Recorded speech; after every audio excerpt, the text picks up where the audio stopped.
b'umiltà kbira dan ir-riżultat. L-ewwel mitjum ta' tmexxija.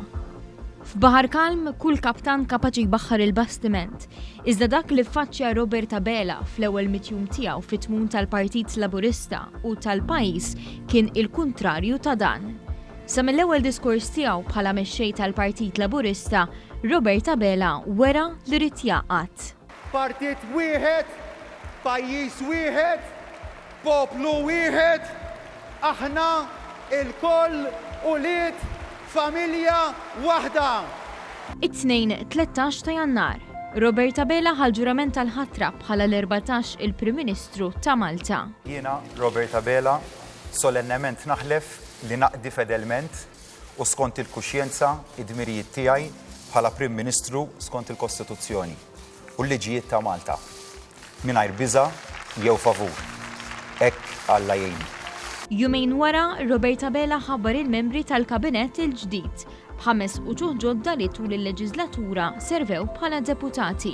Dan hu kabinett b'dem ġdid, b'enerġija ġdida, bil-ħatra tal-element żagħżugħ kollu fil-grupp parlamentari. Robert Abela mill-ewwel mittidu għall-ħidma, lanqas kien ilu ġimgħa Prim Ministru u ħabbar li beda proċess biex jinħatar Kummissarju tal-Pulizija b'metodu ġdid u trasparenti. Proposta dwar il-metodu ġdid tal-għażla li hu xieraq għaż-żminijiet tal-lum. Fl-ewwel jiem tiegħu bħala mexxej Laburista, il-Prim Ministru żar bosta lokalitajiet f'Malta, Għawdex u Kemuna. Għal-ewwel darba bħala Prim Ministru ta' Malta, Robert flimkien ma' martu Lidja ġera mis-Saqajja sal-Belt fil-11 edizzjoni tal-Fun Run tal-President. Fit-28 ta' Jannar, Robert Abela kellu l-ewwel impenn barra minn xtutna bħala Prim Ministru fi Brussell. F'nofs frar, Robert Abela indirizza l-ewwel konferenza ġenerali tal-Partit Laburista bħala mexxej u Prim Ministru. Flimkien inkomplu mmexxu lil Malta u lil Għawdex il-qudiem flimkien lejn aktar suċċessi. Robert Abela ħasem flaqa straordinarja tal-Kunsill Ewropew. 28 sija ta' diskussjonijiet intensivi dwar il-qafas finanzjarju għal-budget Ewropew għas-7 snin li ġejjin. Ma mill-ħbiberiji ġodda mill-ewwel u tara wkoll ir-rispett li hemm lejn pajjiżna. Robert Abela deskritt minn ħafna bħala Prim Ministru tan-nies u man-nies. F'bosta ċirkostanzi wara dan, fosthom meta sema l-karba tal-bdiewa fil-Matab iltaqa' magħhom u stedinhom għal-laqgħa f'Kastilja. It-2 ta' Marzu, jum iswed għal pajjiż kollu, meta ġarfet dar fil-Ħamrun fit-traġedja li fiha inħasdet il-ħajja ta' mara ta' Dak li ġara l-bieraħ, deskritt lili mir-raġel tal-vittma nnifisha, ma nistgħu qatt nerġgħu nagħlqu għajnejn għalih. Minnu fih il-Prim Ministru ħabbar li ħatar kumitat tekniku biex jagħmel rakkomandazzjonijiet b'mod urġenti dwar ir-regolamentazzjoni fis-settur tal-kostruzzjoni. Min wassal għal dal-inċident irid jirrinfaċċja l-ġustizzja u min hu.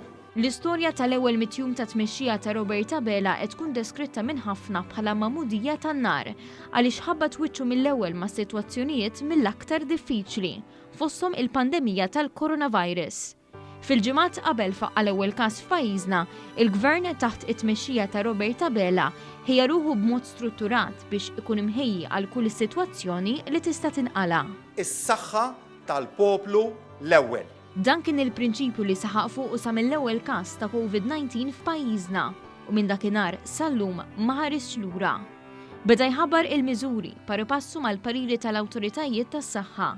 L-aktar waħda diffiċli għalih kienet dik tal-eluq tal-iskejjel. B'effett minn għada ser jingħalqu l-istituzzjonijiet edukattivi kollha. Ħabbar ukoll numru ta' miżuri immirati biex itaffu l-effetti negattivi tal-coronavirus fuq in-negozji u l-impjiegi f'pajjiżna.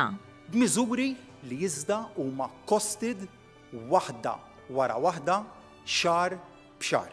Fjum il-Ħelsien fejn spikka l-mument meta l-mexxej Laburista tela fuq l-olja tal-Ħelsien jixel it-torċa waħdu. Robert Abela kellu messaġġ ta' tama fi żmien meta qed nissiltu għal Ħelsien modern. U fost l-isfidi li ħoloq il-coronavirus intlaħaq bil bla preċedent bejn il-Gvern u l-Oppożizzjoni dwar il-ħatra ta' Prim Imħallef. Illum batna sinjal b'saħħtu ħafna. Sinjal tista' tgħid li bla preċedent. U hekk kif ir-riżorsi kollha f'pajjiżna huma affukati biex jiġġieldu l-pandemija tal-COVID-19, Roberta Bela ħa deċiżjoni brabta mal-immigrazzjoni fl-aħjar interess tal-poplu. Mal-Unjoni Ewropea nibqgħu nagħmlu l-abbokkamenti biex jgħinuna jekk jibqgħu ma jgħinunix allura jkollna niddefendu l-pożizzjoni tagħna u niddefendu x-xtut tagħna. Il-kellim tal-Ġustizzja tal-Partit Nazzjonalista Jason Azzopardi għamel denunzja lil pulizija biex il-Prim Ministru Roberta Bela, il-Brigadir Jeffrey Kurmi u l-Armata jiġu investigati biqtil volontarju ta' immigranti. Lil min irid jibatna l-ħabs inweġbuh li se nibqgħu naħdmu sabiex inħarsu s-saħħa tal-poplu Malti u Awċi. Inkluż is-saħħa ta' min għamel dan ir-rapport kontrina. Mitjum ta' sfidi u deċiżjonijiet diffiċli.